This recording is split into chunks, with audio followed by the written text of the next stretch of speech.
Ladies and gentlemen, welcome aboard Flight 2713 Delta Airlines, bound for Houston, Texas Holiday Airport. All carry-on items should now be stored securely in the overhead bin or under the seat in front of you. Living in the coop, motherfuckers the roof. All you niggas lie, we just tell the truth. Get your money up, never roll a bag.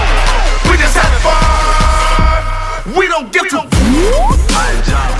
Y'all knew 93.7 The Beat, H-Town's real hip-hop and R&B Saturday, H-Town. My name is Memphis 10, and yes, patiently waiting. I know I fell off for the last month, but it's back. This is the last one of the year. 10 minutes with Memphis 10, and this one is a special one for me. H-Town, I'm losing my voice, but we're going to go in, man. Got my God 3 Bubble in the building. What's happening, bro? What's up, baby? I'm here. Also, Jay Gray beside him. What's going on, bro? You know I'm doing good. All right, man. The way we do patiently waiting is you're a patiently waiting artist. Absolutely. And I'm calling you patiently waiting because we go back. We got history. We go back, man. All right. So I'm going to go back in history.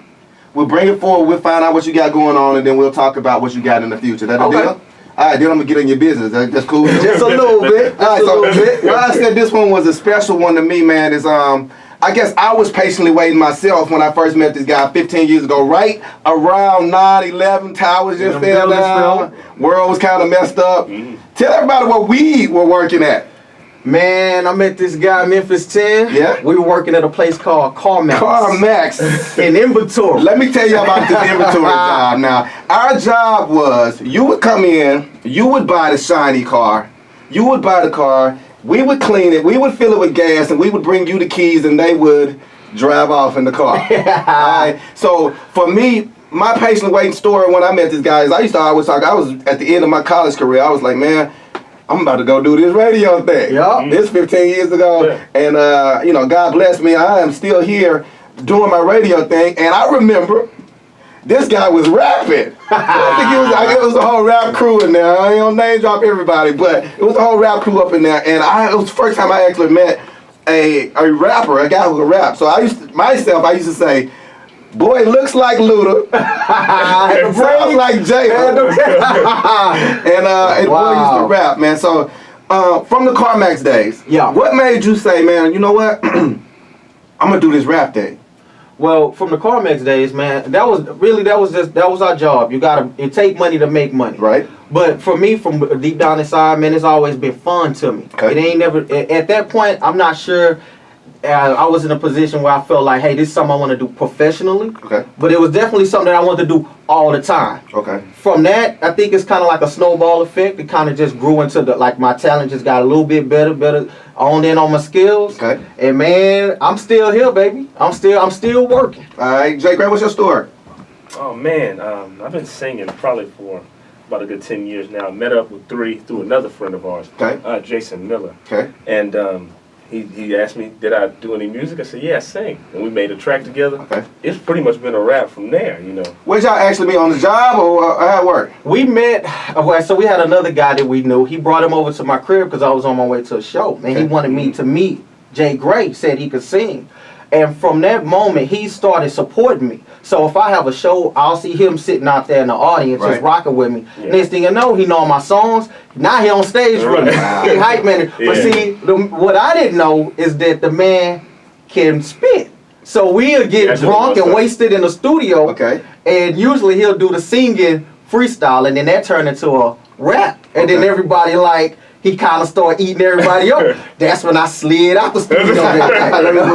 But now, you know, and since then we've been rocking ever since. We've been learning a lot together and still moving forward. All right, so talk about being a patiently waiting artist, an underground artist, an unsigned artist. Tell everybody the life y'all live, cause you're not flying on jets. Nope. You ain't got a video shoot coming up. Not yet. Unless it's it's self done. Well, exactly. Right. Exactly. You don't have the major magazines calling you. No. You're not hosting at the Super Bowl. No. Right. So talk about being what kind of life, what kind of grind do you have to have to be that kind of artist? Well, the thing is, man, first of all, it's really hard because all that you just said is absolutely true. Right. Now, as far as the things that we get done, we have to figure out how to do this stuff all by ourselves. Everything. Because literally what we tried to do, we tried to contract a lot of stuff out. Let's go get a videographer to shoot a video for us. And then what that happen is, it'll be cool. You pay your money to them until you want to change something. Now you want to edit, and now the phone calls they ain't picking your phone call up. So what we end up having to do is start taking all these online courses on videography, engineering, everything that Mixing, we needed somebody else to do for us. We had to self-teach ourselves how to do these things. So in essence, it's frustrating when you don't have like the backing that you want. But then on the positive side, it feels good when you teach yourself how to shoot your own video and do it yourself. And that's kind of where we at. So yeah, it's like a good thing and a bad thing in hindsight. All right, so y'all got regular people jobs? Yeah, man. You got jobs. We gonna shout out to your job. We got careers. We got jobs and we got careers. All right, so a lot of the artists that hit me on the ground, a lot of them trapping, a lot of them getting their money. Yeah. All right, so talk about the investment that you got. When you say y'all got careers, right? We have jobs and we have careers. So you got real life bills, real every day. And this patiently waiting thing is still a hobby and a craft that you. That's a career. That's a career. Okay. So. Talk to the artist that's not trapping, right? Well, okay, and I'll say a little bit. I'll let you. But the artist that's not trapping, that's me. You know what I'm saying? Because like if that artist to that person, I say, man, just hang in there. But you gotta prioritize. You don't be out here not putting food in your children's mouth. Right. Like if you're a parent, be a parent first. Right. You know what I mean? If you're a husband, be a husband first. Right. But don't fall asleep on what you need to do. So make it a priority. Like I would say, like a bill. So what I do. Because I go to work a lot, you know, and thank God God's blessed me to be in a nice place because I haven't always been. Because I come from that place, you know what I'm saying? But at the same time, I've learned how to make the music not just, and I do music too. Right. That's really a part of my life. Right.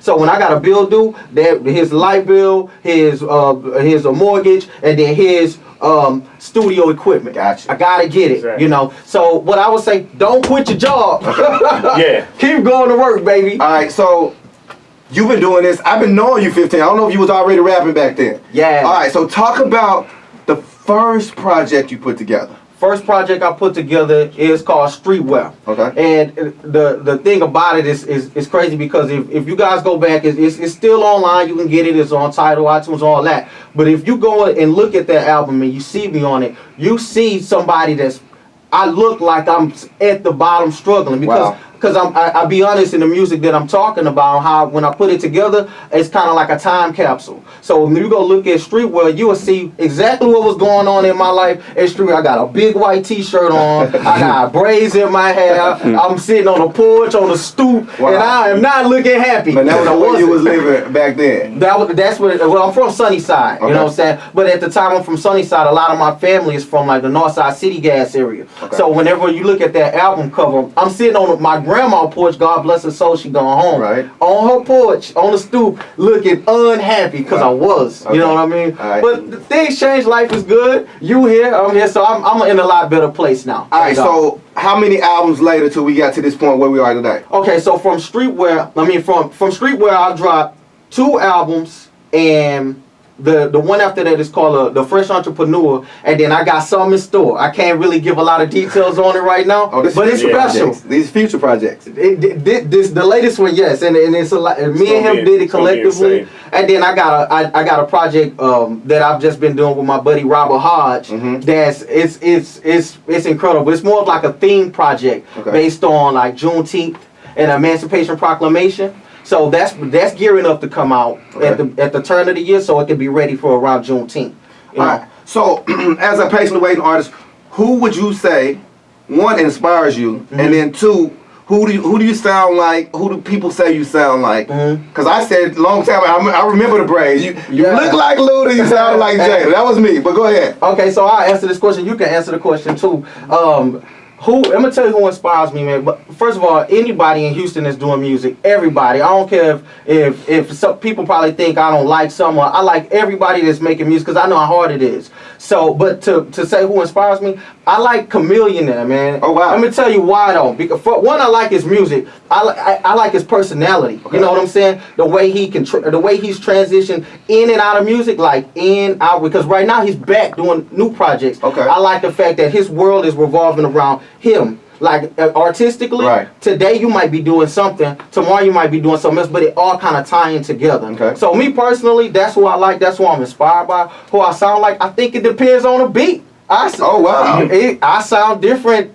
To me personally, I sound different at the time. Some people say I got a lot of East Coast flavors. Some people say I got the Southern flavors. So, Who you? Jay Gray? To be honest, man, probably Lauryn Hill when it comes to vocally. Wow. I've heard that more than that. My writing style and my vocals. Okay.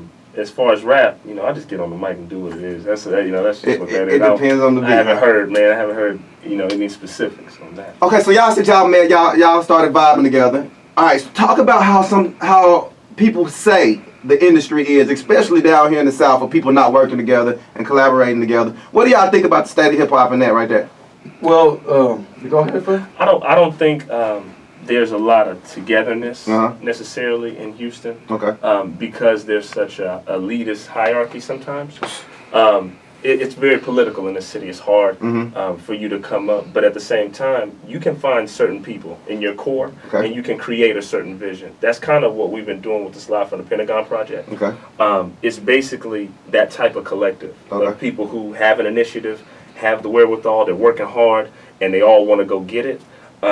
And that's kind of what we want to do, is create that bond that's missing. There's a bond of stylists, choreographers, videographers, all types of musicians. I'm talking about people who sing and people who play the instrument. There's something that's missing. So we want to be the link between them. And I think that's, what we're really trying to do. Three?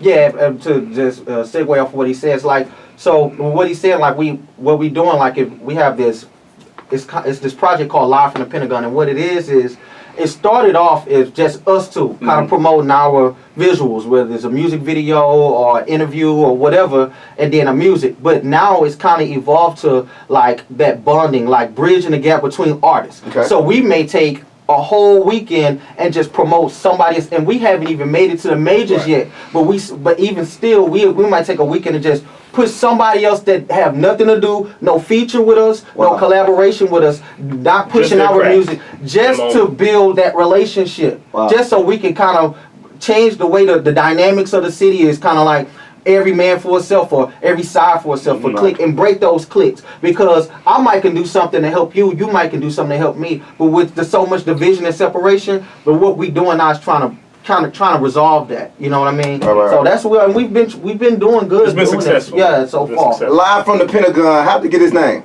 Live from the Pentagon. We got that name because like when we built the studio and we wouldn't tell nobody where we was at. So it was just a real private thing. It's kind of like you will see us, you will see the videos, you'll see the pictures, but you don't know where we at. Right. So that's why we had to tear down the Pentagon. Okay. We had to tear down the Pentagon and build it in a new spot. You know why? Because Jay Gray had his location on his phone, and everybody knew where we was at. That's where the Pentagon thing came from. But now how it's evolving so much, we can't keep it a secret no more. So now we live from the Pentagon here. Everywhere. So wherever we go, we taking live from the Pentagon with us. So that's kind of where it is now. Well, let's do it like right now, man. We live from the Pentagon at 93.7 The Beat. All right. 10 minutes with Memphis 10.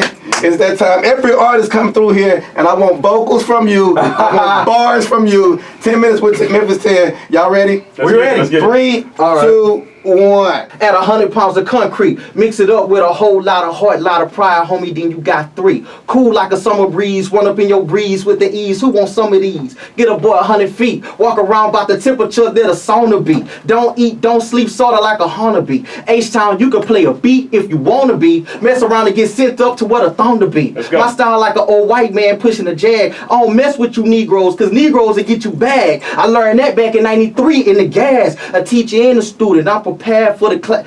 Live with the Pentagon, baby. Give me some vocals. 3, 2, 1. I'm in the studio.